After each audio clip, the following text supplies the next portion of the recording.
जय श्री कृष्ण चैतन्य प्रभु नित्यानंदा श्री अद्वैत गदाधर श्रीवासादि गौर भक्तवृंदा। हरे कृष्णा कृष्णा कृष्णा हरे हरे, हरे Ram Ram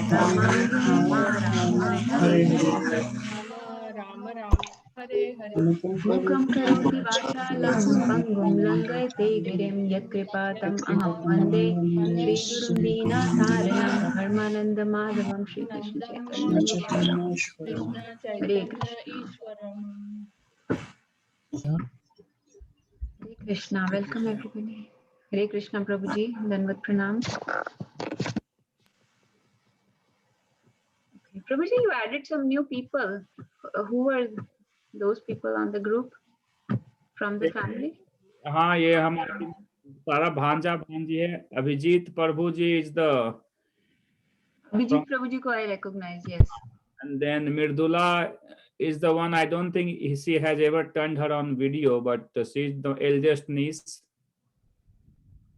And it's her husband that has been added, Mataji. Okay. Prashant. Okay. Yeah. And Monica. Okay, thank you, Prabhuji, for spreading the message of Krishna. Next week we'll have another devotee coming from Sweden, Stockholm. Oh wow, okay. They have a 7 hours time difference, but I think our time will give them good. We have 8:30 here, 3:30 there. Okay. She is my first cousin. मेरी मौसेरी बहन है. Okay. So we spoke to them yesterday, and they are going to join Krishna Conscious Movement. They have a ISKCON temple in their city. And that's what I was going to say. उनका तो बहुत बढ़िया ISKCON temple है उधर. Chanting beads और गीता घर में आ जाएगा by this week, so they will be all. We hopefully will have their association from next week. Okay. The kids will tell what stand for. What is the full form for ISKCON? Kids. Internet. Oh, kids. I know you are kidding. I think we have to start a disclaimer. Whenever somebody asks a question, Ravi Prabhu should be the last person to answer. What did he say? If nobody can answer, then you take the question, What Prabhuji. does ISKCON stand for? International Society of Krishna Consciousness or something. Yes. So Stockholm, US. Krishna Conscious, International Society of Krishna Consciousness. So we are all trying to change our consciousness to Krishna consciousness, meaning from material consciousness, we have from Krishna consciousness. Hare Krishna, Monica Mataji. Hare Krishna. Okay, so Nirbhay Prabhu and Anita Mataji are singing songs today. Is that okay? Yes, Nirbhay Prabhu. You ready? Okay. Yeah, we'll start with Vaishnav, then we'll keep the Kirtan going. Anita Mataji will continue then with another song. Okay. Yes. All right. Let me share this very quick.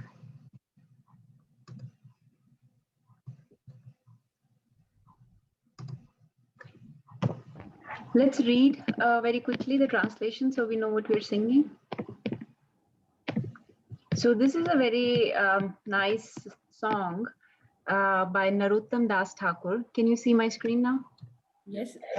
So this is by Narottam Das Thakur, and eventually we can start, maybe we'll come to that day when we start discussing about our acharyas and teachers that have given us all these beautiful translations and commentaries of various scriptures. And Prabhupada has given his translation basically in English of all the scriptures. But before him, there were Goswamis and other acharyas that gave the commentaries on the scriptures, and they have studied Vedas and all the Bhagavatam, Bhagavad Gita, all the Puranas very deeply, and have understood this message as Krishna intended it to be, and have been passing it on generation to generation, what we call disciplic succession or parampara. So parampara means disciplic succession, where things have been moving down from starting from Krishna, and when he re-established the message in Bhagavad Gita 5,000 years ago, from that time on, the gurus have taken it upon them to keep transmitting the message forward.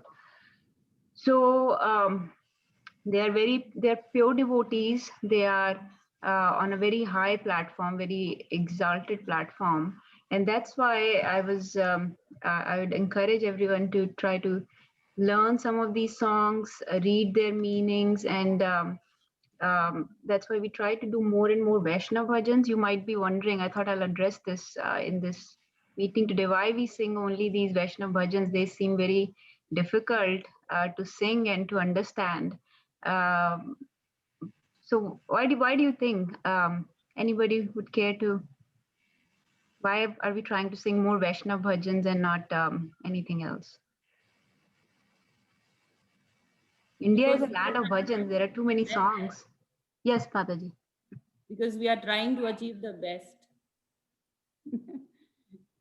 I'm just Yes, Mataji, but why is it the best? Why is this best and not? Sheetal Mataji is saying something.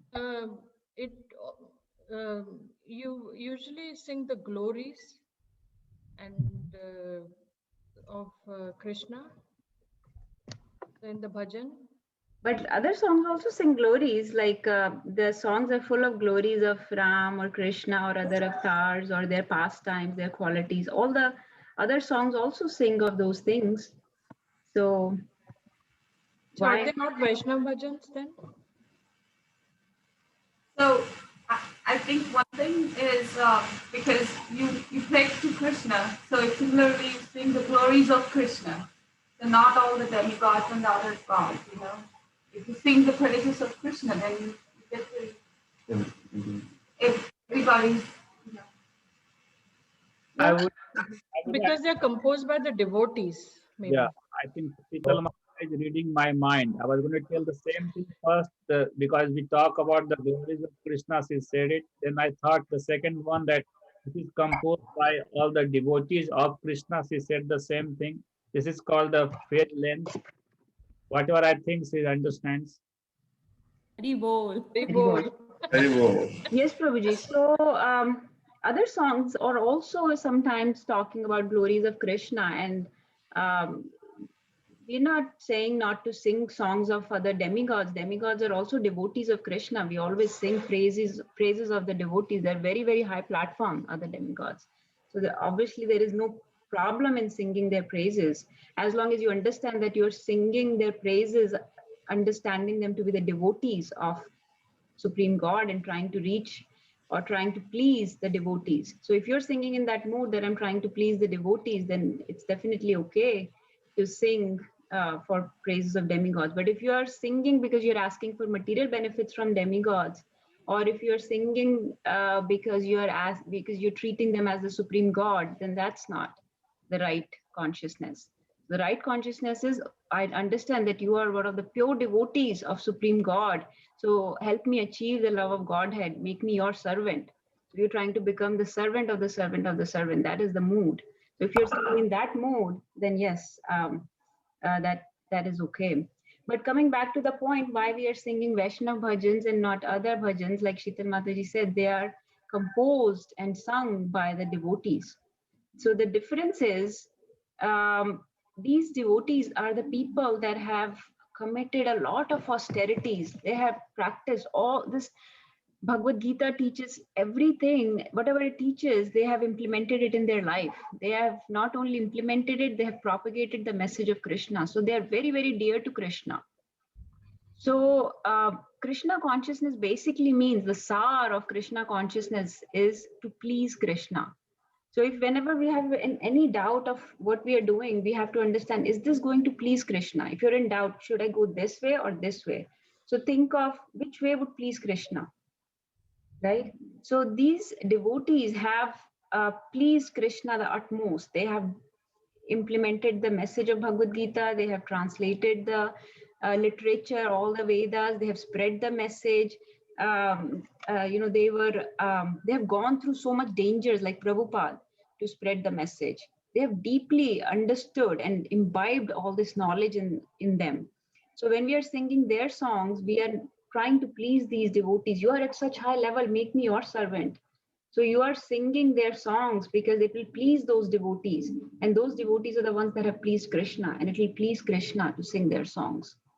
So other songs are composed by materially conscious people that have tried to make money out of Krishna. They've never probably read Bhagavad Gita, have no sense control. I'm not saying everybody does, but we have no knowledge of them. We don't know if they've forget about spreading the message of Krishna. They have not even tried to read it. So it's all just in a very vague sentimentality. It's just, and bhakti is not just sentimentalism. It's the whole purpose is to please Krishna. So imagine if it's your child that makes a song and writes you, and people sing it. Would that please you more rather than some other person's child? So we say that Krishna is a well-wisher of all, benefactor of all, and is same to all. But still we see that he favors Arjuna over Duryodhan.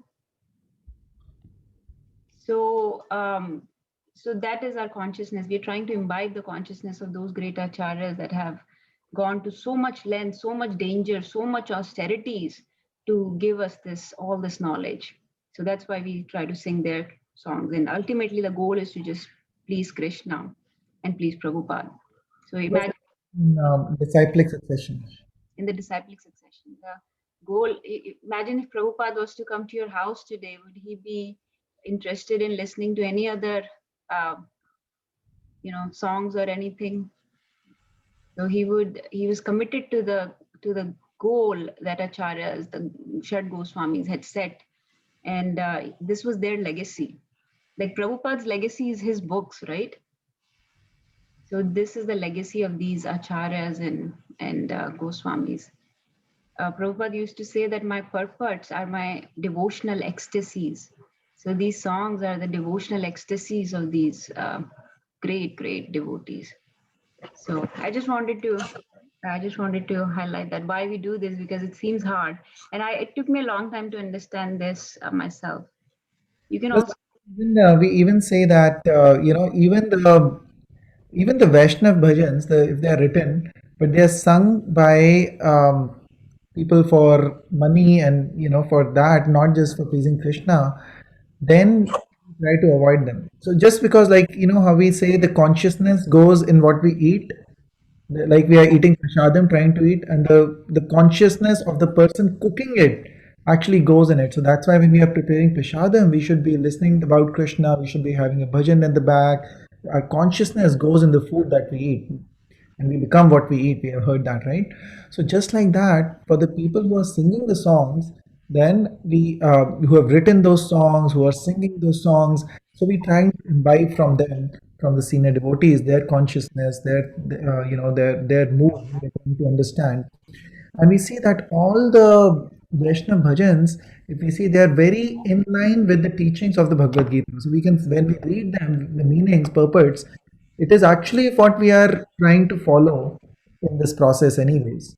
So it is all in line with it, in line with the disciplic succession. So there is no contradiction to it. So even the Hare Krishna Mahamantra, sometimes it is said that we should hear it being sung by the devotees versus, let's say, Jagjit Singh has sung it and other. Not saying that they have done anything wrong, or it is not, but it is better if you hear it from the kirtan, from the mouth of a devotee who is singing it. You will get more out of it. It's like you are spending $10, you want to spend it for one thing versus another. So you try to get the most out of it. So it's just like you're spending your time. So in that time, you want to get the most out of it. So that's the other thing. Right? Yeah, thank you. Yeah, that prasadam example was good. So whatever we put in our body matters, whether through the mouth or through the ears or through the eyes, any of our senses.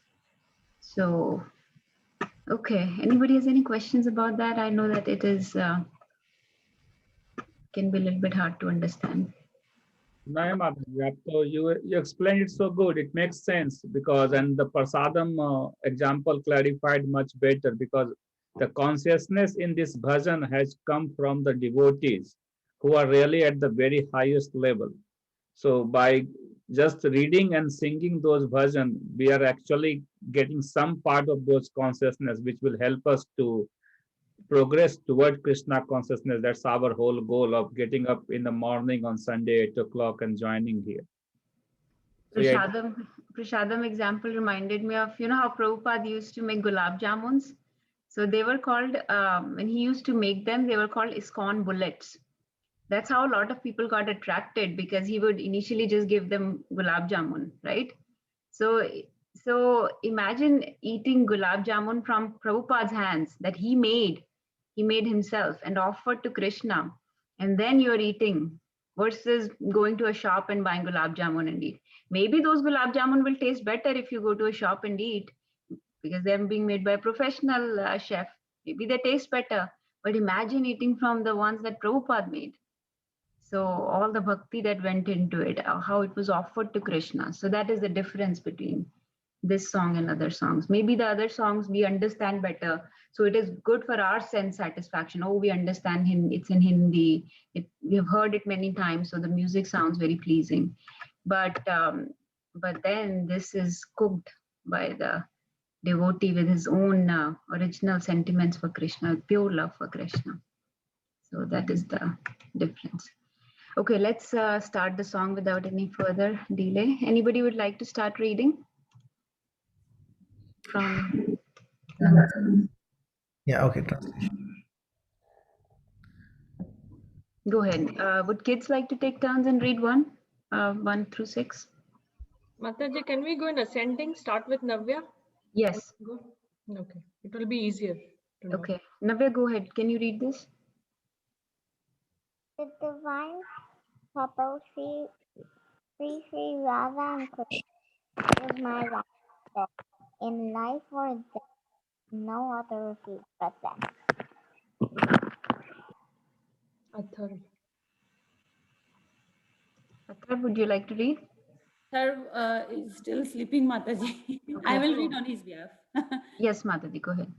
In a forest of small kadamba trees on the bank of the Yamuna, I will sit the divine couple on a throne made of brilliant jewels.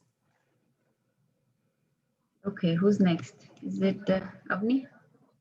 I will anoint their dark and fair forms with sandalwood paste scented with Yeah. kuya, and I will fan them with a tamara whisk. Oh, when will I behold their moon-like faces? Tanishka.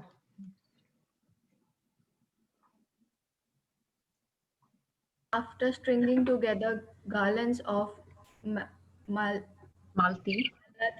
flowers, I will piece them around their neck, and I will offer tambula scented with camphor to their lotus mouths. Raina. With the permission of all the Sakis headed by Lalita and Shaka, I will serve the lotus feet of Radha and Krishna. Vaidehi. Vinita. Oh. Narottama Dasa, the servant of Sri Krishna Chaitanya Prabhu, longs for the service to the divine couple. Hare Krishna. Hare Krishna. I think you have, when you speak, there's a lot of distortion from your mic. Could you check and see what's going on? Who? It's us? Bhojana's Pali's mic makes a lot of distortion when they speak. Last time Lalita spoke, now Layana spoke, it was a lot of distortion that I could hear.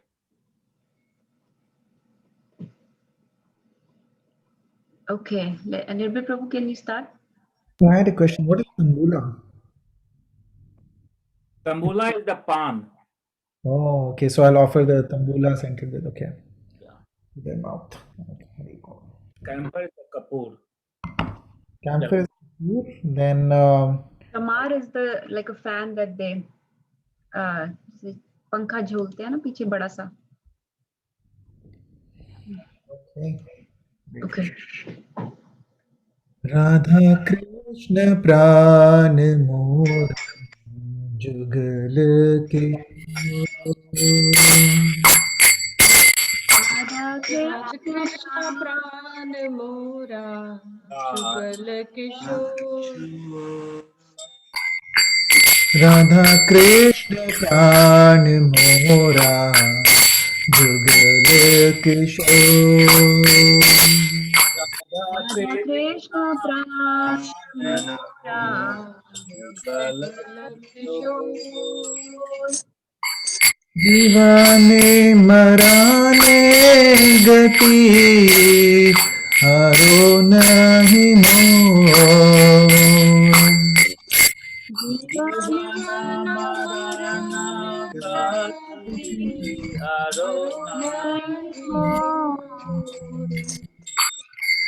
Radha Krishna प्राण मोरा जुगल किशोर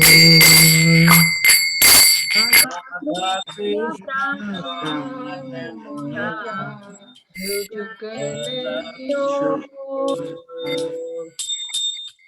कलेंदर के लिए कदम मेरा माना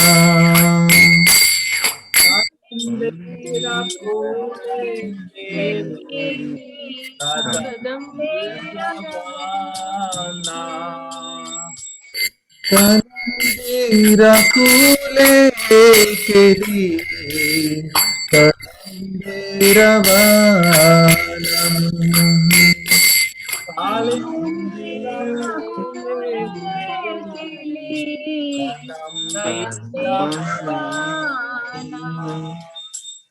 रत बेदीरा उपान बोसा दुजाना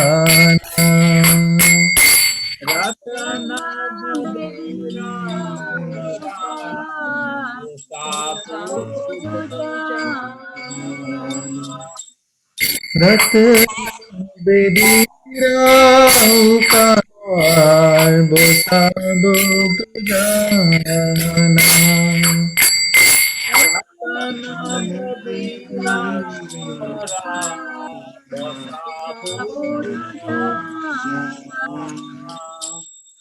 राधा कृष्ण प्राण मोरा Jugal Kishore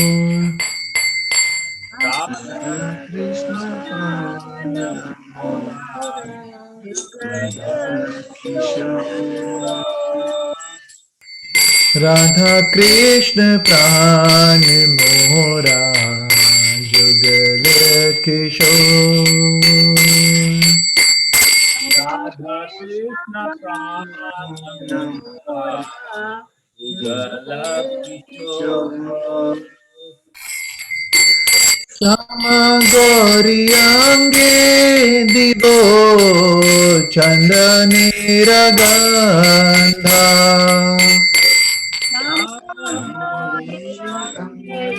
Dibo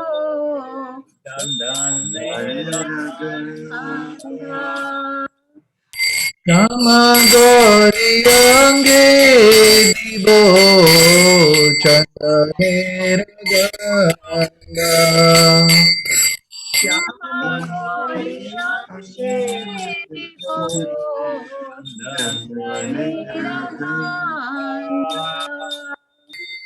क्षमा दुलाबो कबे हरि मुख चंद्रा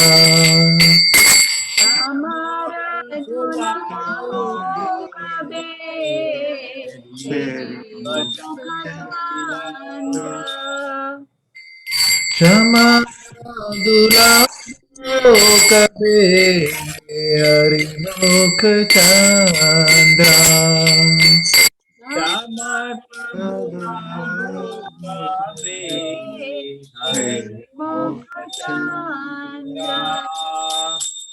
राधा कृष्ण प्राण मोरा जुगल किशोर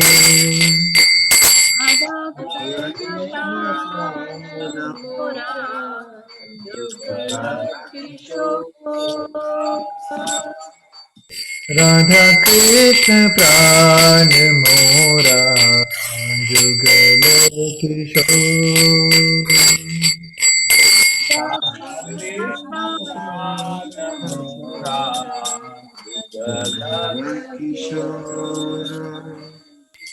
Jugala मला मला दिवो गाने Gatia Mala Tirmala Rakale गाथिया मलाते मला दिवो दोहर गाले Gatia Mala Tirmala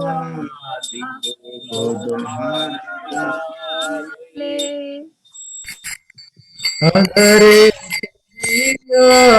दिवो कर्पूर तांबूले Adhar Tulsiya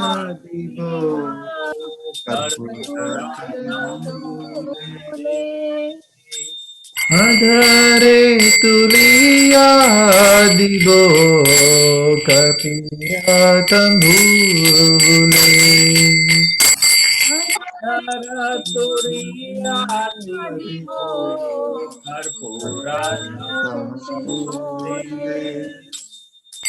राधा कृष्ण प्राण मोरा Jugal Kishore Radha Krishna Prana Mora Jugal Kishora Lalita विशाखादि जाता साखी बेला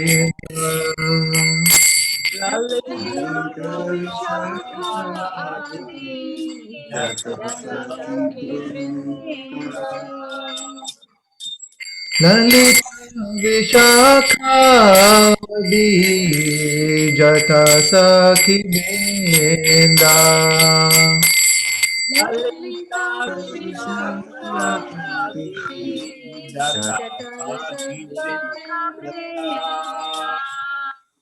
अज्ञान करिबो सेवा चरण वृंदा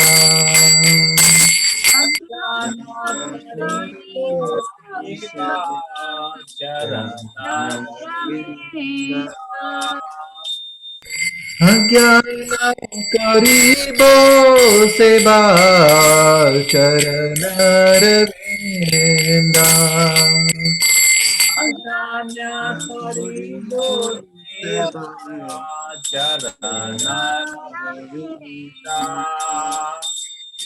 राधा कृष्ण प्राण मोरा Jugal Kishore Krishna Prana Mora Jugal Kishora Radha Krishna प्राण मोरा Jugal Kishore Radha Krishna Prana Mora Jugal Kishora Shri Krishna चैतन्य प्रभु दासरनुदासा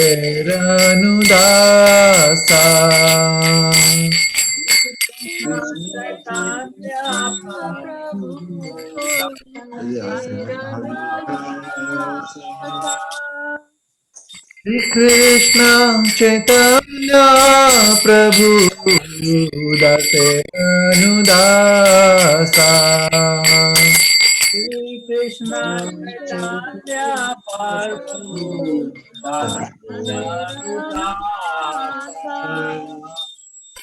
सेवा अभिलाषा करे नरोत्तम दासा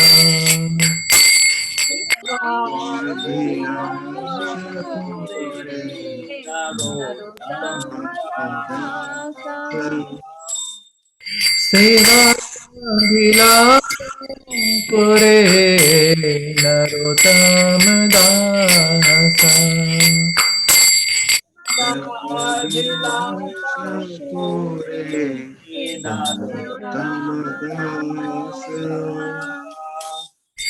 राधा कृष्ण प्राण मोरा जुगल किशोर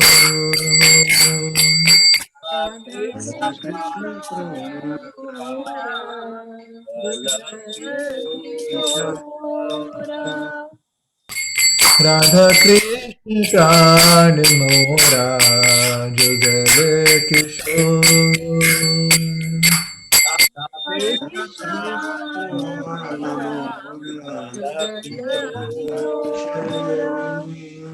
जीवन मराने गति यारो नहीं हो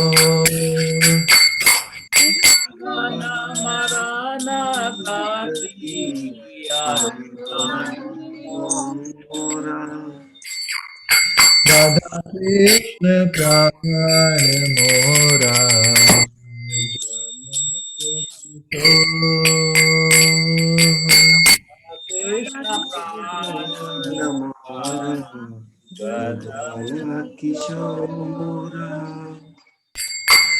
हरे Krishna Krishna Krishna Hare Hare Hare Ram Ram Ram Hare Hare Hare Krishna, Hare Krishna, Krishna Krishna,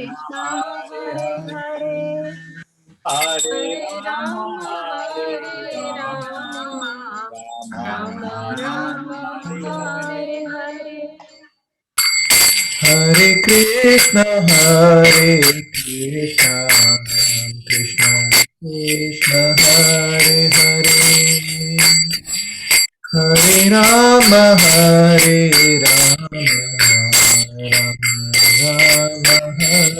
Hare Hare Krishna, Hare Krishna, Krishna Krishna, Hare Hare, Hare Rama, Hare Rama, Rama Rama, Hare Hare. Hare Krishna Krishna Krishna Hare Hare Hare Ram Ram Ram Hare Hare Hare Krishna, Hare Krishna, Krishna Krishna, Hare Hare, Hare Rama, Hare Rama, Rama Rama, Hare Hare.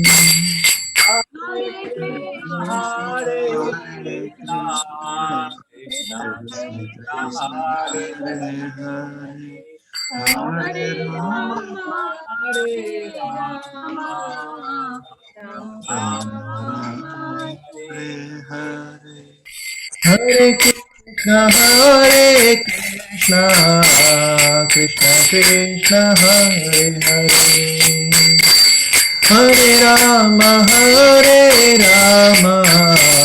Ram Ram Hare Hare Krishna, Hare Krishna, Krishna Krishna, Hare Hare, Hare Rama, Hare Rama, Rama Rama, Hare Hare.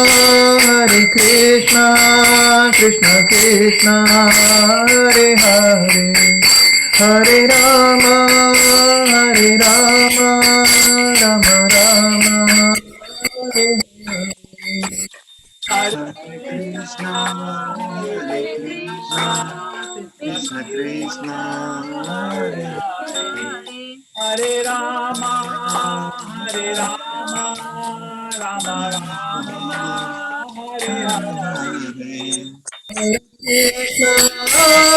Krishna Krishna Krishna Hare Hare Hare Ram Ram Ram Hare Hare Krishna, Hare Krishna, Krishna Krishna, Hare Hare, Hare Rama, Hare Rama, Rama Rama, Hare Hare.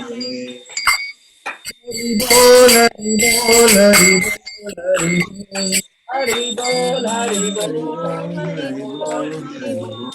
Hari Bol, Hari Bol, Hari Bol, Hari Bol, Hari Bol. Hari Bol, Hari Bol, Hari Bol, Hari Bol. Gaur Hari Bol, Hari Bol, Hari Bol, Krishna Gaur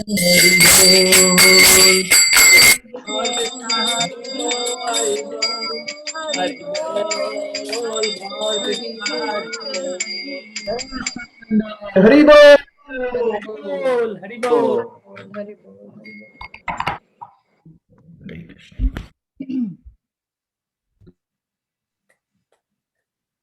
Okay. Okay, Anita Mataji, are you ready to sing yours? Yes. You want to share or I can just sing? Have it, Mataji.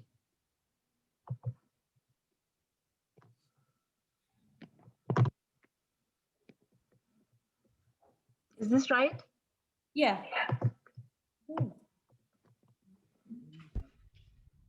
Hare Krishna. So I'll start. कभी राम बन के कभी श्याम बन के चले आना प्रभु जी चले आना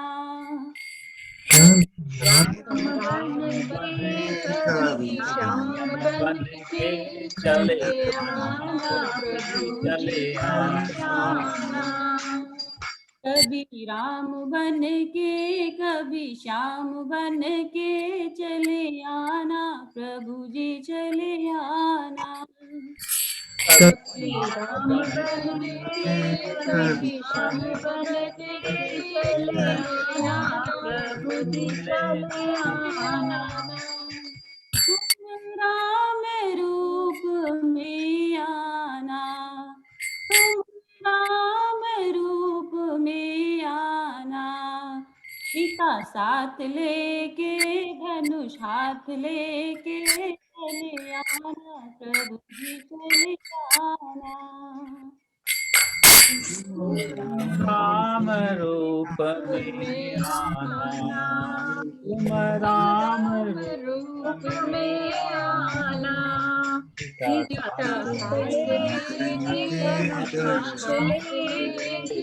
चले आना प्रभु चले आना साथ ले धनुष हाथ ले चले आना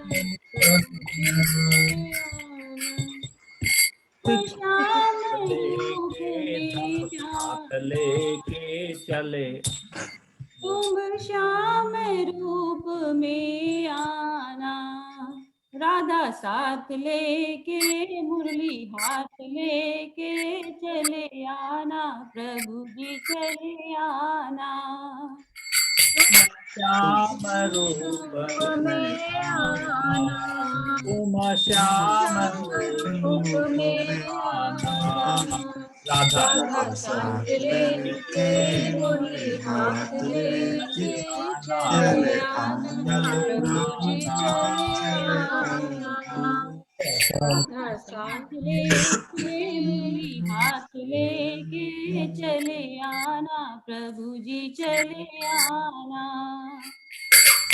हाथ लेके हाथ लेके चले आना प्रभु चले आना तुम शिव जी रूप में आना तुम शिव जी रूप में आना गौरी साथ लेके त्रिशूल हाथ लेके चले आना प्रभु जी चले आना तुम शिव जी रूप में आना तुम शिव जी रूप में आना साथ लेके त्रिशूल लेके चले आना प्रभु चले आना खड़ी साथ लेके त्रिशूल हाथ लेके चले आना प्रभु जी चले आना। कोई साथ लेके त्रिशूल हाथ लेके चले आना चले आना। तुम विष्णु रूप में आना, तुम विष्णु रूप में आना। लक्ष्मी साथ लेके चक्र हाथ लेके चले आना प्रभु जी चले आना।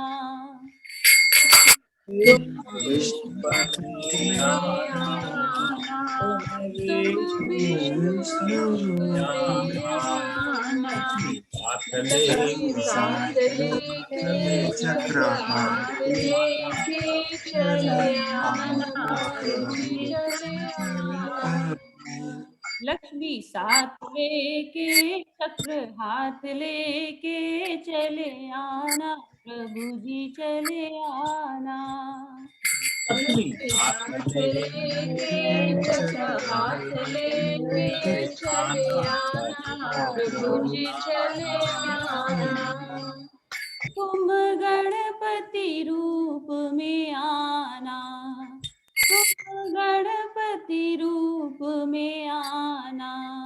रिद्धि साथ लेके सिद्धि साथ लेके चले आना प्रभु जी चले आना। तुम गणपति रूप में आना, गणपति रूप में आना।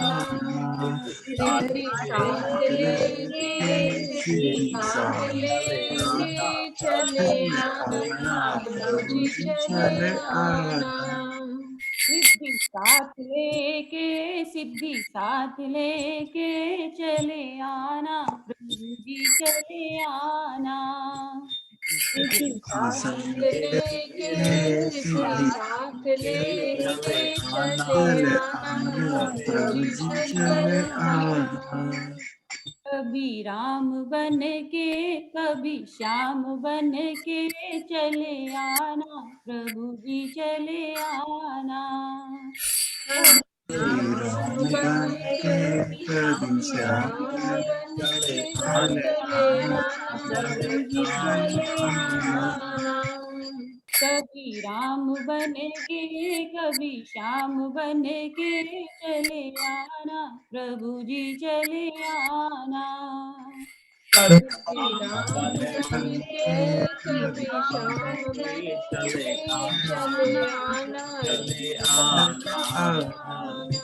चले आना प्रभु जी चले आना। चले आना प्रभु जी चले आना। हरि बोल। हरि बोल। Very nice. We have some very melodious singers in this group. Lalita Mataji sings very well. I know that. Sheetal Mataji, Anita Mataji. So I have to share some Vaishnav bhajans and YouTube links and can start preparing one song each time, something like that. Yes. शीतल माता जी की माता जी भी उनकी माँ का singer हैं। Yes, yes. उनसे भी सुना था हमने. Yes, आंटी तो बहुत. She is very very melodious. Okay, तो गाना बहुत सुने हैं ये लोग रेडियो में। तो फिर ठीक है, अब वो जो उसको कृष्णा की सेवा में लगाना है अभी। I think I like that idea, Mataji, that you send the YouTube link and then we all can, whether we sing or not, but at least like, let's say Nirbhay Prabhuji is singing. So when we follow, we know the tune and we can sing. Yeah, and you can also prepare, say, then you have commitment that you have to prepare, and it doesn't have to be like in a week or so, but like listen to 2 or 3 songs and try to prepare. Okay, perfect. Okay, let's get started because we are a little running late. So last time we just did, I think 3 more after that. So I will. We discussed 2 more sloka, but I think we read 3. Yes. We discussed 3, Prabhuji. 3, okay. We discussed till 9. 7, 8, 9, okay. So 7, 8, 9 की translation पढ़ लेते हैं एक बार.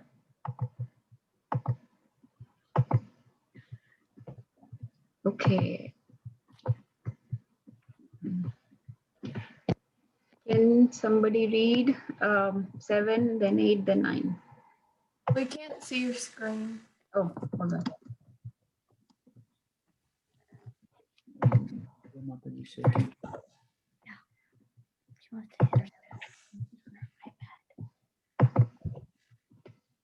Okay, can you see? Yes, Mataji.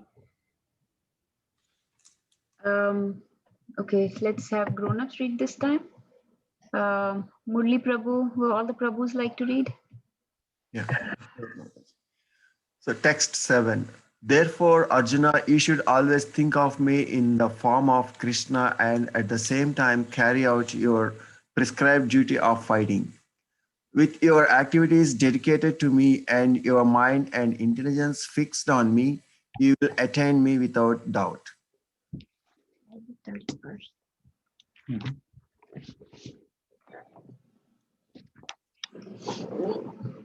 Okay, can Ravi Prabhu, would you like to read? He who meditates on me as the Supreme Personality of Godhead, his mind constantly engaged in remembering me, undeviated from the path, he, O Partha, is sure to reach me.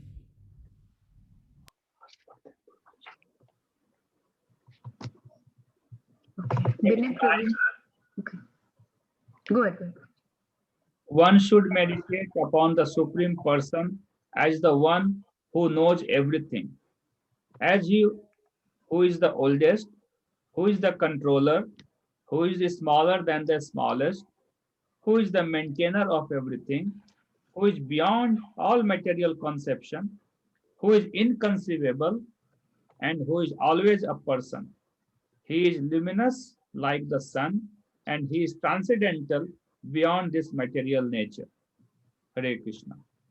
Okay, so we did these 3 last time.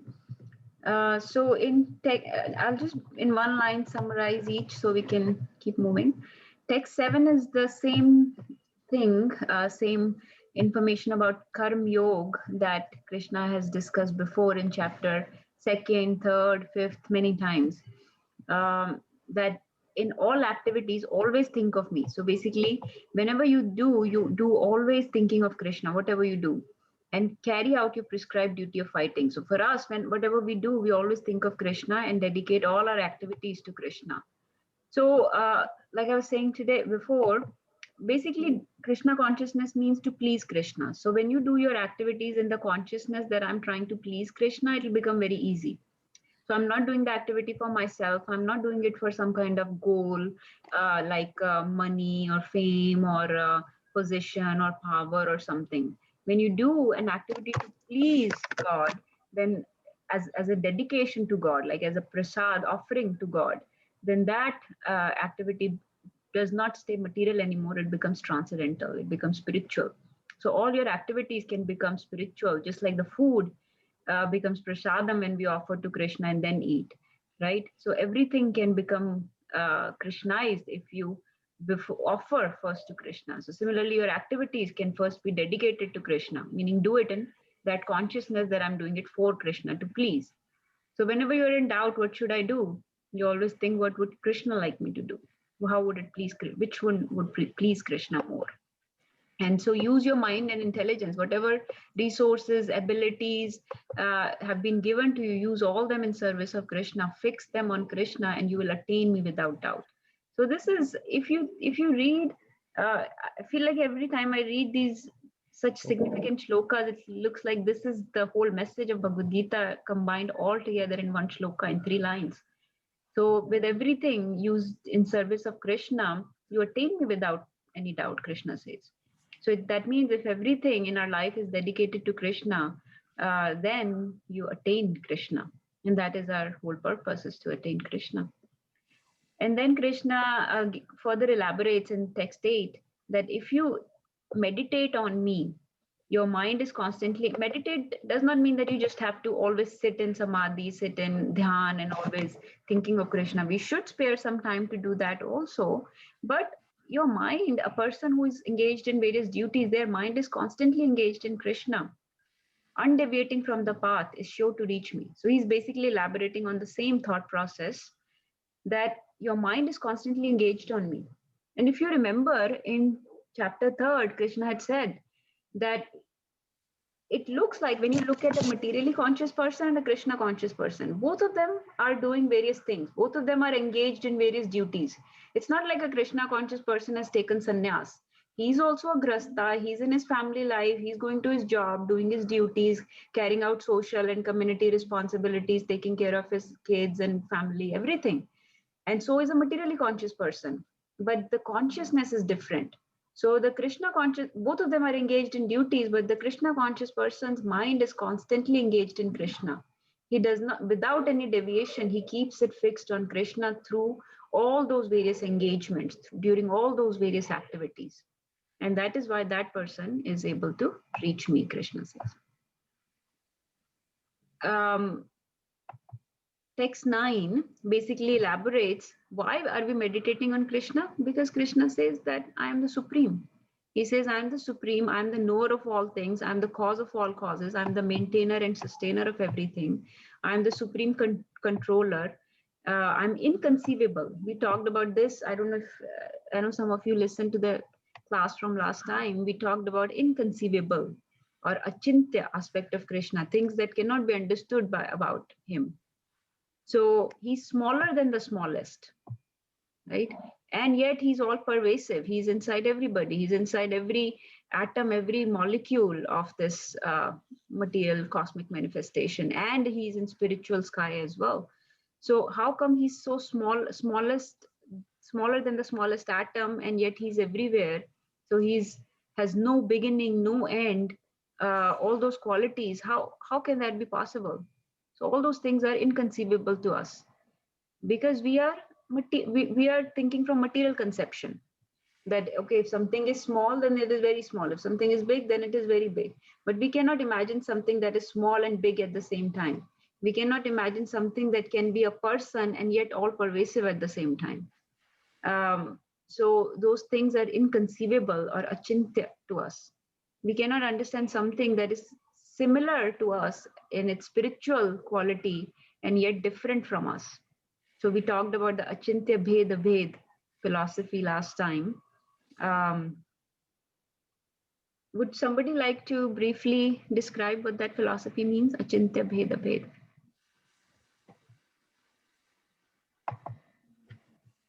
Sheetal Mataji, would you like to briefly discuss what that philosophy was?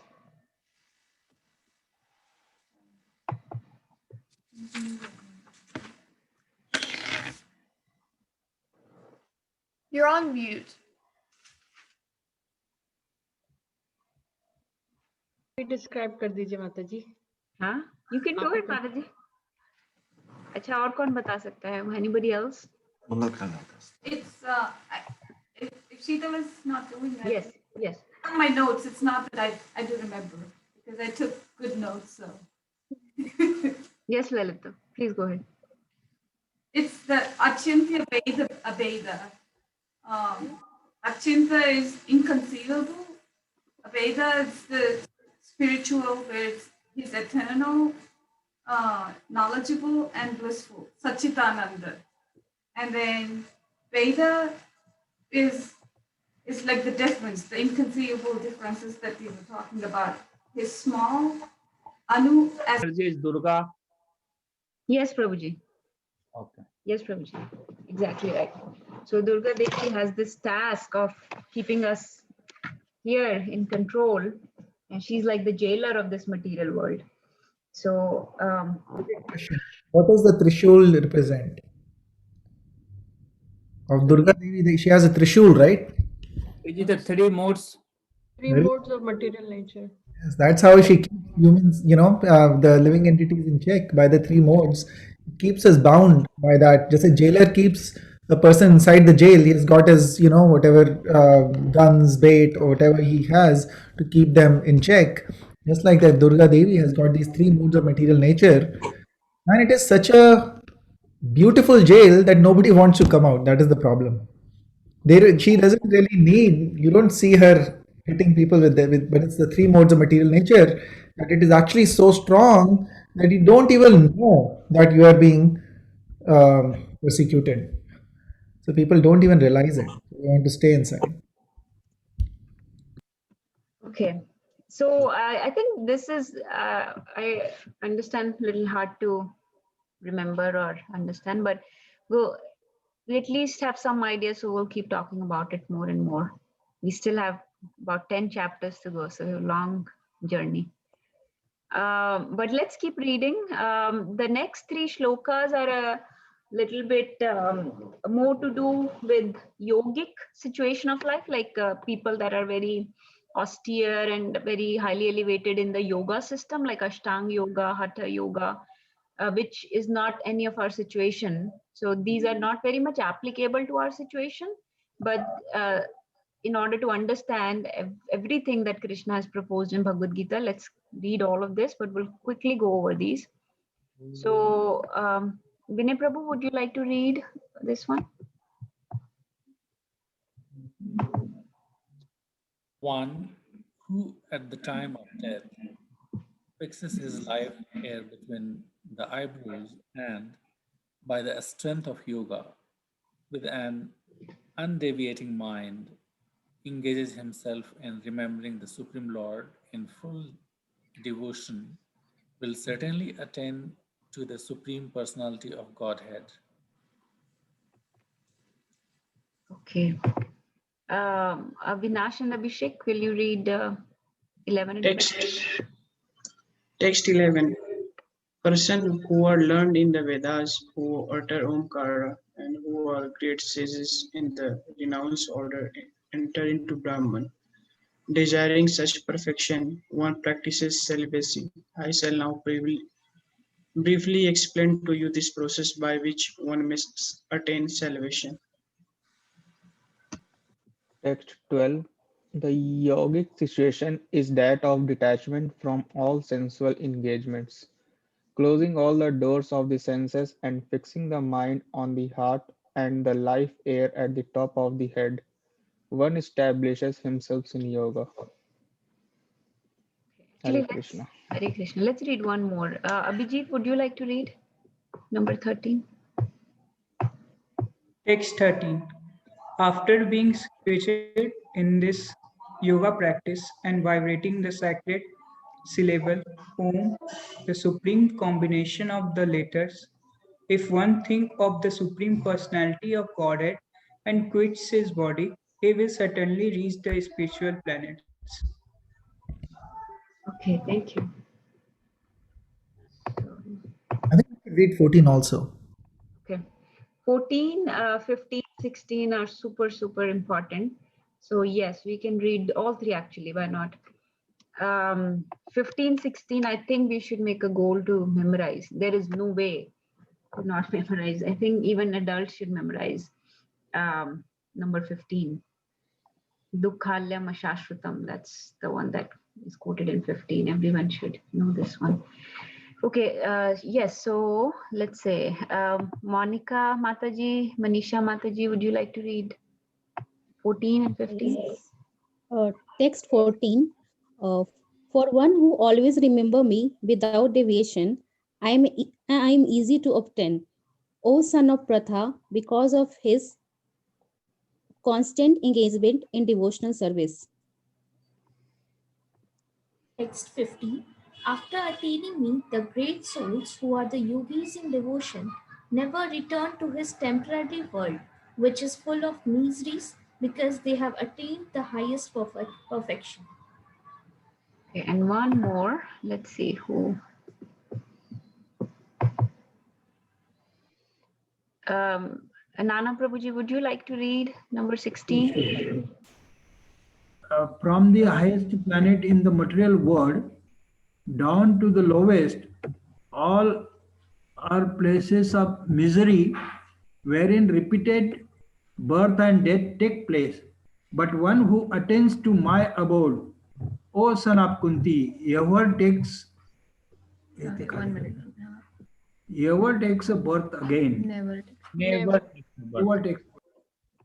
Okay, so what do you think? Can we memorize 15th and 18th? Oh, sorry, 15th and 16th? Yes, Mataji. I think we should. And if you are agreeable going forward, we can try to remember 1 or 2 shlokas from each chapter. Why don't you just let us recite with you the 15 and 16 3 times? Okay, yes. Should we do that right now? Yes, Mataji. Okay. तो ये श्लोका कितना important है, I cannot stress enough. मामुपेत्य पुनर्जन्मा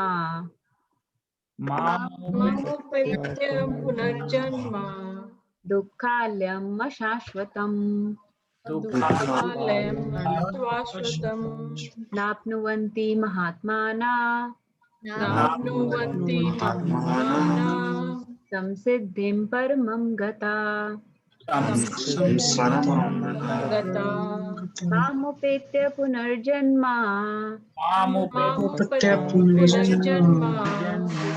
दुःखालयम् अशाश्वतम् नाप्नुवन्ति महात्माना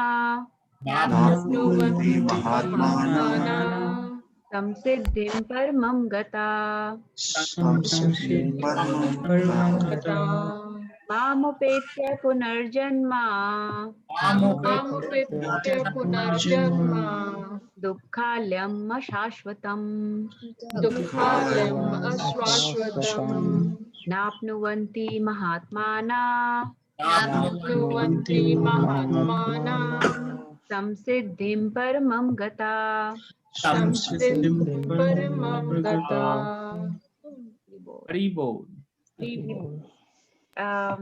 Okay, let's so this one here, if you want to, especially those who understand Hindi, so Mam is me, Upekta is achieving. So Krishna says that after attaining me, okay, Dukhalyam, Alyam always means house. So he describes material world as the house of miseries. Okay, Dukhalyam, that this material world is house of miseries. And it is temporary. It is ashashvat. Shashvat means eternal, right? Ashashvat means temporary. So yogis that attain me, okay, never have punarjanam or never have rebirth into this temporary and material world full of miseries. Napnuvanti Mahatmana, that they never have punarjanma, those Mahatma. Some siddhim paramam gata, and they achieve the perfection. Having achieved this perfection, they never come back to this temporary world which is full of misery. So Dukhalam Ashashvatam is very commonly used to describe this material world. Okay. So this is the creator himself saying that this creation that I have made is full of miseries and temporary, right? So we have to believe him when creator says something, right? And let's recite this one also, 8.16. Again, very, very important. Both of these are very important. Abrahma bhuvanal loka. Abrahma bhuvanal loka. Punar avarti Arjuna. Arjuna Mamupetya tu Kaunteya Punarjanam na vidyate Abrahma bhuvanal loka Punaravartino Arjuna Mamupetya tu Kaunteya Punarjanam na vidyate Abrahma bhuvanal loka Punaravartino Arjuna Naravaktino Arjuna. Mamupete tu Kaunteya. Mamupetyetu Kaunteya. Nirjanam na vidyate. Janam na vidyate. Hare Krishna. Hare Krishna. So this is saying that from the highest material planet. So in the material, there is a chart. Maybe when next time when we're discussing these shlokas in detail, I'll show you that chart of the how the material world is and how the spiritual sky is above the material world.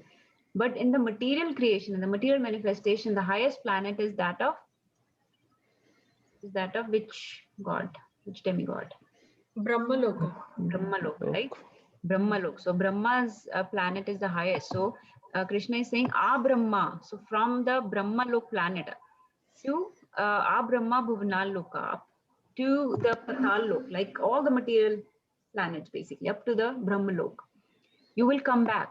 Punaravartino Arjuna. That you will come back. Okay.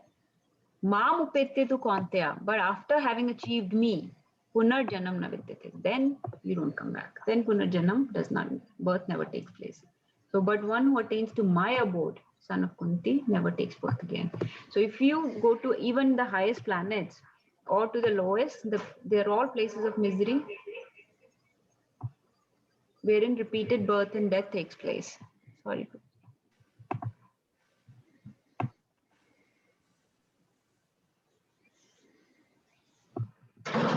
Okay, so we'll memorize these for next time.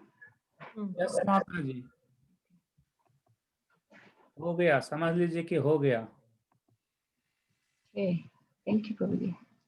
I'm sure kids, that list of important shlokas that have been given, these must be in there. It's not on there. Which one? Abrahma Bhuvanaloka? None of them are on there. Really? Then Yeah, add I it just today, saw. माता जी. You Add need, it. Add it. you need the list of 108 shlokas then. Yeah. I think you have 50 shlokas list, huh? ये लोग अभी Yeah. Kindergarten में, हम लोग nursery में हैं. ठीक है, but हम लोग first grade वाला काम करते हैं. Let's memorize them. ठीक है? Okay, let's do. So 10, 11, 10 से लेके 13 तक, they are describing the yoga practices. So we'll just quickly read a little bit. So Krishna is describing the yogic process of achieving salvation at the time of death. So he's talking about Prayan Kale in this, like the time, Prayan Kale means at the time of death. So one of the things he's saying is Manas Achalena, and we are practicing this throughout our life. Manas Achalena means that you keep your mind fixed. So your mind is not getting distracted or deviated. Bhakti Yoga, you're practicing Bhakti Yoga throughout your life, right? Devotional service. And with the strength of that Bhakti Yoga, the high yogis, the Mahatmas, that are able to fix their mind at the time of death, they are able to fix their life hair between their eyebrows. Okay.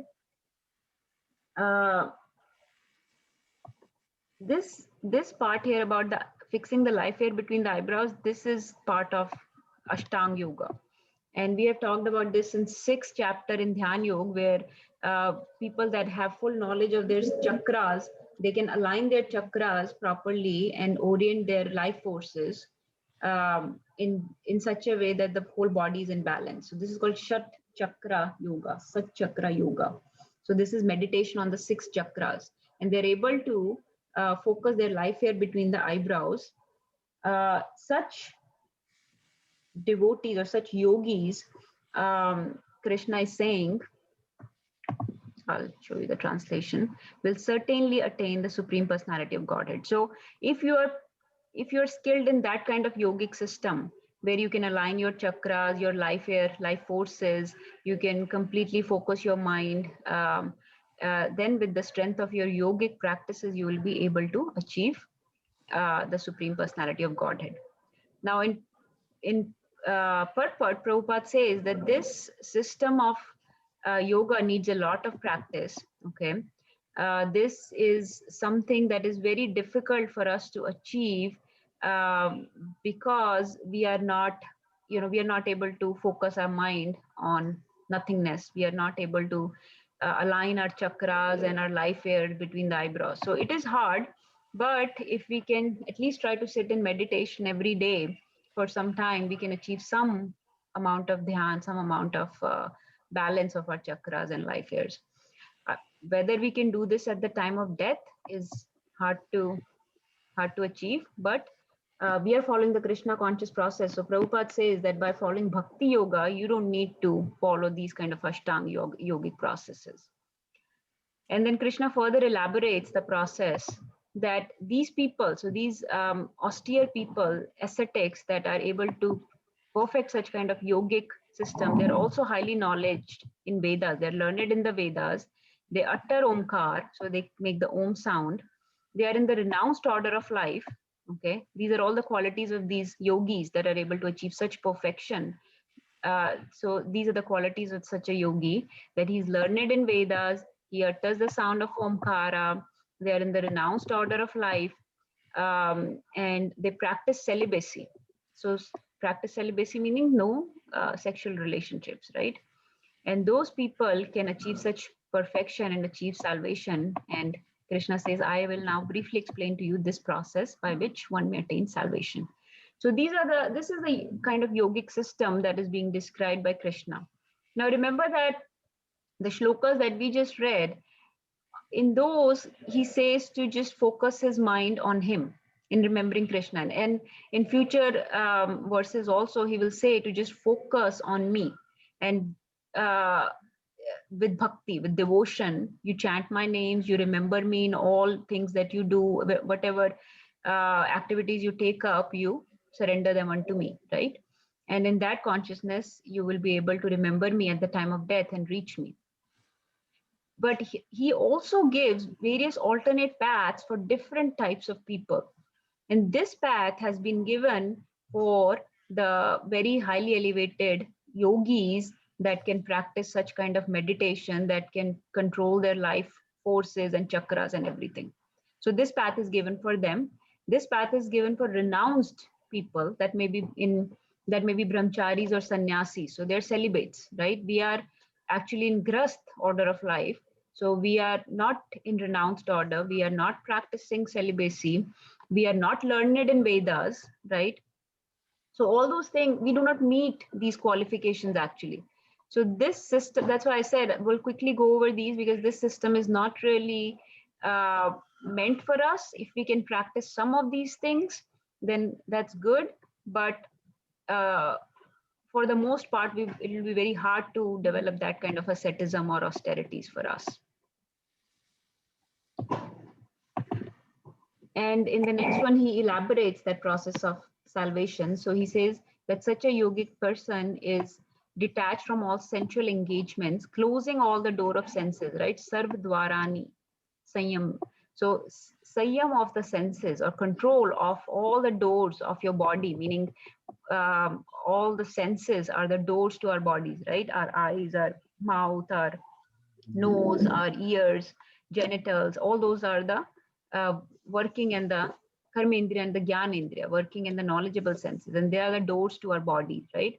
So you control the doors to your body. You decide what you are putting in your body. We were just talking about that. What we are putting in our body matters. So a yogic person is detached from such sensual engagements and closes the door of senses. We do not close the door of senses. We regulate. We decide what we are putting in, and we try to make everything spiritual that we are putting inside us, right?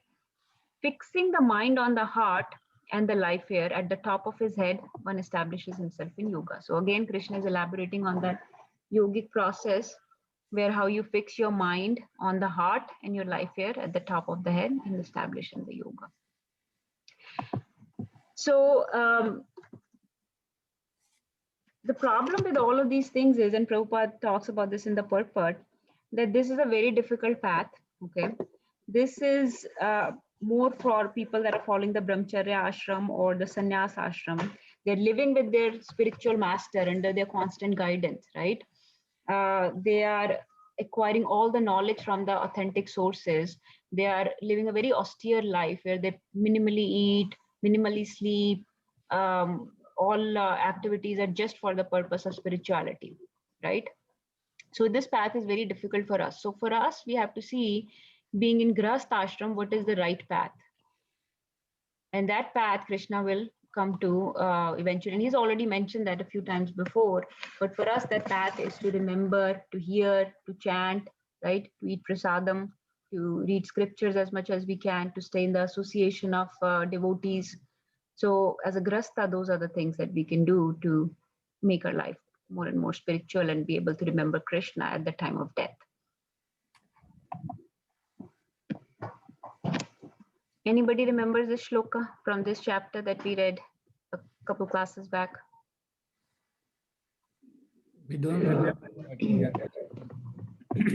But you remember that we talked about how at the end of his life, if he quits remembering me alone, at once attains my nature. No doubt of this, there is no doubt. And the next one, is this one in your 50 shlokas?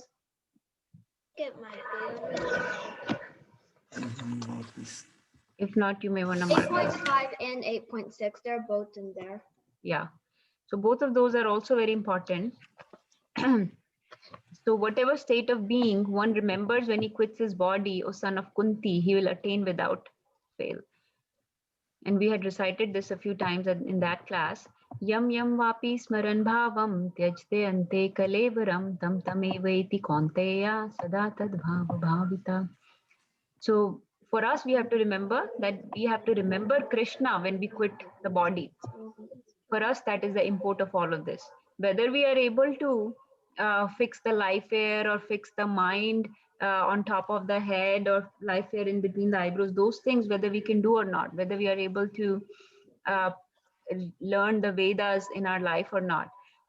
The main thing is to remember Krishna at the end of the life. And that comes by practice, by including Krishna in our life in all possible ways, in whatever way it is possible, whether it's your duties, your household duties, your professional duties, everything. If we can include Krishna somehow in our life, then at the end of the life, we will be able to remember Krishna. And then Krishna promises that that person will be able to achieve me without fail.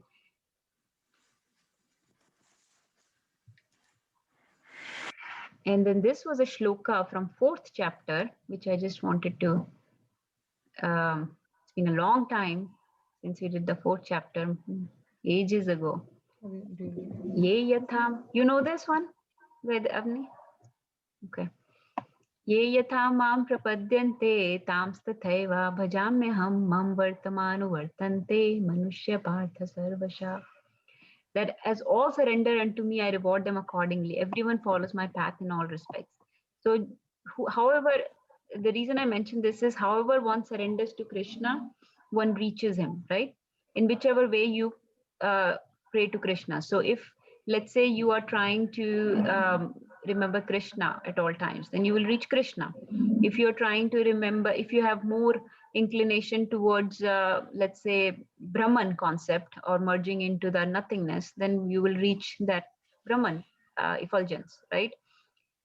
Some people have more inclination towards demigods, then they will reach the planets of the demigods. Like Krishna says, you can reach Brahmalok, you can reach planets of other demigods, you can reach Shivji's planet, right? You can reach basically, in whichever way you surrender, in that way you will achieve Krishna. So there is not just one way, there are many different ways, and Krishna gives all the different ways. So that yogic system is one way to reach Krishna, where you practice austerities, where you have completely block your senses and focus your life here and chakras and all this. And there are many societies, many philosophers, many acharyas that are teaching that even in this Kali Yuga. And if you choose to follow that, that you may be able to achieve, yes, but it's just a very hard path. And in the end, you will ultimately reach the Brahman realization, okay? Unless you remember Krishna through those activities, then you can reach Krishna at the end. But most of the way those things are taught, the way those yogic processes are taught, are without Krishna in them. So they are just taught by themselves. Okay, you align, you align your chakras, you align your life air, life forces, and you sit in meditation and meditate on blankness or nothingness. do not eat for so many days, or do not, so many regulations are given, but they are devoid of Krishna. So it is very hard to remember Krishna at the end if you are practicing those yogic systems. So it is recommended to include Krishna in everything, through your senses, through your eyes, through your ears. They have been given to us as a resource. They are the bodies given to us for a purpose. So you don't need to just block all the gates. You can use them in service of Krishna. In, like Krishna says, samyama. So control them by controlling them. You don't have to stop them completely. You can just control them. Does anyone have any question about this? No question. I think to summarize everything what you just said, it's called Mahasamadhi. So the Mahasamadhi, the person who takes it, they know that when they have to quit the body. So they know when they are going to quit the body, and that's how they align all the chakras, and they bring their life air, which is the pran, and they bring it to the top of the head, that is called Saharsa. The seventh chakra is the spot when the babies are born, which is a very soft, and that's the place is Saharsa. So that's the seventh chakra, and that's how they let go they take the pran out of that chakra, that gate, the energy center, and then they merge. As you said, if they're thinking about the Govind, the Narayan, they go to the Narayan Lok, the Golok. And if they are just want to, in the effulgence, they basically merge with the effulgence of Krishna. So it's the process. The whole process is called Mahasamadhi, and those yogi, they know their time. So they know this is the time for me to live. So they will sit and take the Mahasamadhi.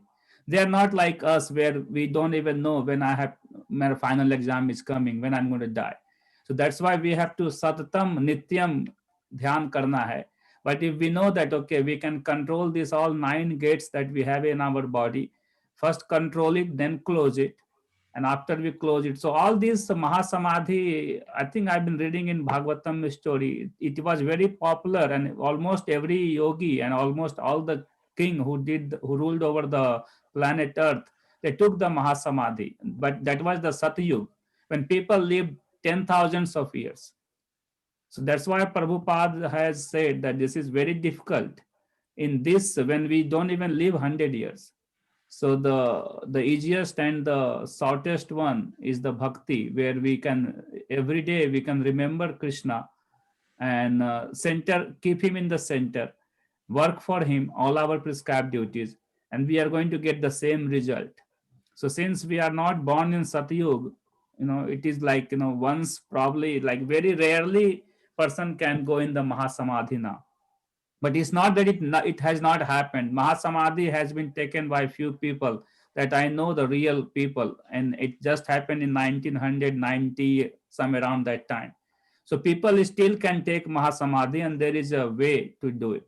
But as you say, and as it's written here, it's very difficult. Hare Krishna. Hare Krishna. Yes, thank you, Prabhuji. Yes, so we do not have that much time, like you said, in Kali Yuga. It's very difficult. We have a lot of responsibilities, and we have taken up Grahastha Ashram. So we have to make maximum use of this time. And so this is the best possible process to make the best use of this time. And the ultimate import. The energy center between the eyebrows is also called, it's known as Agna. And this is the spot which is the tools of perception. So whether we want to meditate or don't want to meditate, even if we sit and just bring our attention between these two eyebrows for a few minutes every day, the tools of perception that we have, which is called attention, will always improve. And that's only one thing is needed in this whole entire world to learn any kind of a skill. So anybody can do it, and everybody should do it. Everybody should have a tools of perception, which is the attention. And how do you improve your attention? Everywhere written in the scriptures, bring your attention between the eyebrows and then just sit and focus on your breathing. And that time you will basically work on your perception tool, which is the attention. So it's very important even for us, even when we want to chant. Before we start chanting, if we can just bring our attention to this between the eyebrows and then bring the lotus feet of Krishna in front of our eyes and then start chanting, you see the benefit. It's the double the benefit. Okay, thank you, Prabhuji. Okay, so we'll keep moving to I think we discussed 8.13 very nicely. Let's do 8.14 and then we'll do those important ones next time, 15th and 16th. So this one, very important also, not as much as 15 and 16, but if you want to memorize, this will be good too. But 15 and 16, let's aim to remember. So for one who always remembers me without deviation, I'm easy to obtain, O son of Pritha, because of his constant engagement in devotional service. So Ananya Cheta Satatam. So these are some of the tools or some of the important aspects of devotional service or bhakti yoga. Okay. One of the aspect is Ananya Cheta, meaning without deviation of the mind. So what will be the deviation of the mind? We're not just talking about the material deviation of the mind. Material deviation means, okay, you are not able to focus on Krishna because you're not able to include Krishna in all your activities because you're attracted to so many other things. That is the basic problem, right? We all have. But even on spiritual realm, people can get deviated a lot. So, and that happens mostly because of our conditioning, right? For example, worship of demigods or various, so many spiritual principles are there, so many philosophies are there, so many traditions are there. So which tradition you want to follow, which philosophy, you kind of get lost, right? But like we were saying, we have very limited time. So we have to try to not let it get deviated between hundreds of things. Let's try to focus it on one thing, which is Krishna. And whatever is that one thing that gives you Krishna the most should be your the center of everything. So however we can bring Krishna to the center of everything would be the best process. So Ananya Cheta means without deviation of the mind, without distraction, exclusive devotion. Okay. And then the other aspect is to do it Satatam. It should be Nitya, right? It should be Nitya Yukta Upasate, like Krishna says. So a devotee always remembers me. It is uninterrupted process. Okay. Yamam Smriti Nityasha. So whoever remembers me every day, for that person, I'm easy to obtain. Okay. Why? Because of his Nitya Yukta devotion, because of his constant uninterrupted engagement, I'm easy to obtain. So he, first of all, he gives all these difficult processes of fixing your life here, of your mind and all this chakras. And then he gives the easy process. Just remember me all the time and I'm easy to obtain. So you can either follow the difficult route or the easy one, and he's giving the easy one. And we have discussed a few of these as before. So I will pull up something different this time. Hold on.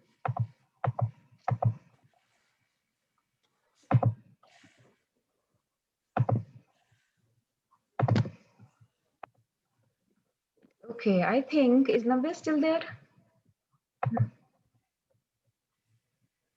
Can somebody recite this shloka very quickly? It's from Bhagavatam.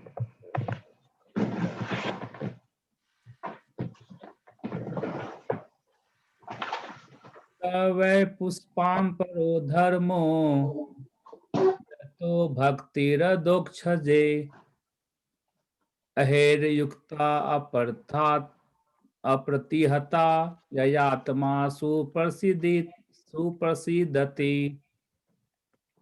Yes, Prabhuji, thank you. Sorry, I had to connect my charger. Yes. So, Savai pumsa paro dharmo yato bhaktiradhokshaje ahetuki apratihata yayatma suprasidati. So here, this is a very, very beautiful shloka. Okay, if you want to take down, but this gives the what is the reason for any dharma? So what is the reason for any religion or any spiritual occupation? The reason is to obtain loving devotional service unto the transcendental Lord. So whatever gives you that loving transcendental service unto the Lord should be our dharma. That is our dharma. So that is the eternal nature of the living being, to attain devotional service to Krishna. And then it says ahetuki apratihata are the key word here that I wanted to show. Ahetuki is basically, ahetuki means it is causeless, it is unmotivated. There is no motivation behind it. There is not even motivation of liberation behind the devotional service. That's something you have to understand, because Krishna talks about salvation or liberation so much in Bhagavad Gita, because that's what we want. So he's giving us what we want. But actually the devotee does not even want that devotion or salvation that Krishna is giving him. He says, I want your service. I want your love. Devotion or bhakti basically means love. How can I please you? That's what I want. Apratihata is uninterrupted. So the devotional service is causeless, and apratihata is uninterrupted or unbroken. So if you see, causeless is unmotivated and uninterrupted. So the supreme occupation or dharma for all humanity is that by which one can attain to the loving devotional service unto the Lord. Such devotional service must be unmotivated and uninterrupted to completely satisfy the self. And it satisfies the self so much that the self is supremely happy, suprasidati. It's not just happy, it's supremely happy. It's like that shloka Rajvidya Rajguyam that we were discussing last time, how one can become so happy by conducting this devotional service.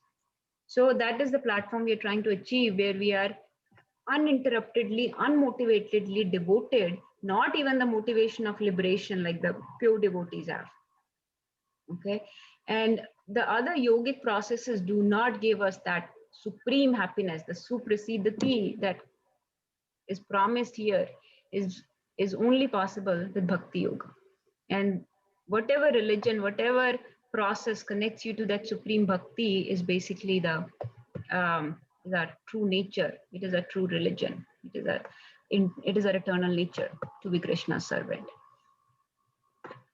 Can anybody remember this lines of a very famous song? Varam deva moksham na mokshavadim va na chanyam parishada piha idam teva purnath gopal balam sada me manasya virashtam kimanye. So what does that line mean? We sing it, right? The whole Damodar month. The line means that I don't even want the moksha. I only want your Gopal picture, the Gopal form of your in my heart. I just want to keep your Gopal form in my heart. That's what I want from you. Yes. So that is the kind of unmotivated, causeless bhakti that a pure devotee has. And which devotee is singing this song? Damodar Ashtakam that we are. This is Vyasdev. Vyasdev. Yeah. So he says, can you see my screen? Yes, Mother. Okay.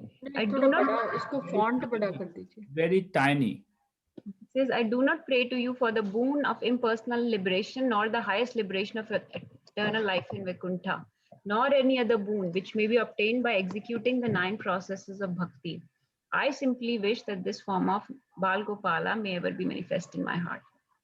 So he does not want any boon. It is unmotivated bhakti. It is completely causeless, right? So Krishna is giving us all these processes to achieve salvation, but the pure devotee actually does not even want salvation. And later on again he says, Kuberatma jau baddha murteva yadvat tatha mochitau bhakti bhajau kritau cha tatha prema bhaktim swakame prayacha namokshe graho mesti damodareha. Right? That even those demons, those 2 sons of Kuvera, and Manigriva and Ali Kuvera, were delivered from the curse of Nara, then made into great devotees by you. Please give to me your own prem bhakti. I only long for this and have no desire for any kind of liberation. So the Damodar Ashtakam was written by Vyasdev. I didn't know that. Yes, Prabhuji. It's in Thank you. Padma Purana. Padma Purana. Padma Puran, Vyasdev. And then this shloka I've quoted many times before. Does anyone know which prayers is this from? Chaitanya Charitamrit Adya. Charitartam. Charitra Amritam. So these prayers of Chaitanya Mahaprabhu are called Shikshashtakam. Shikshashtakam. So what does he say? He's in the mood of pure devotee, right? Chaitanya Mahaprabhu is a mood of devotee in separation from Krishna, right? So what does that devotee want? He says, Na dhanam na janam na sundarim kavitam va jagadisha kamaye mama janmani janmani ishware bhavatad bhakte rahe tuki tvai. So you see the ahetuki word comes again, right? Unmotivated, with no motive, causeless bhakti is what I want. Even if I have to take birth again and again. I don't want any wealth. I don't want any good birth, high birth, or beautiful wife. I just want, even if I have to take birth again and again, I just want your causeless, unmotivated bhakti unto you. So what I'm trying to say is that our platform is very high, so we can talk about various yogic practices and try to control and discipline our life. But the main thing is that we are trying to follow in the footsteps of our acharya, who are pure devotees, whose only motivation was Krishna Prem. And they have given us a process of developing Krishna Prem. And when you develop Krishna Prem, that is the ultimate way to remember Krishna at the end of life. Just like we remember all our beloveds at the end of life, right? We remember our parents or our husband or wife or kids because they are beloveds. So if Krishna is your beloved, then it will be very easy to remember him at the end of life. So we are trying to just fall into love with Krishna. So it is as easy as that. Okay, I think let's chant, Prabhuji, but since you have to leave. Yes, Mataji.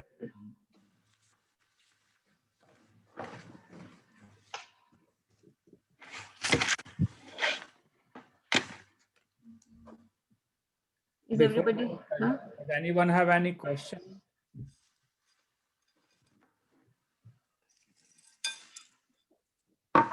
Who all have started chanting one round at least?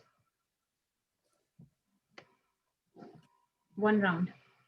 So just raise the hand who chants one and more.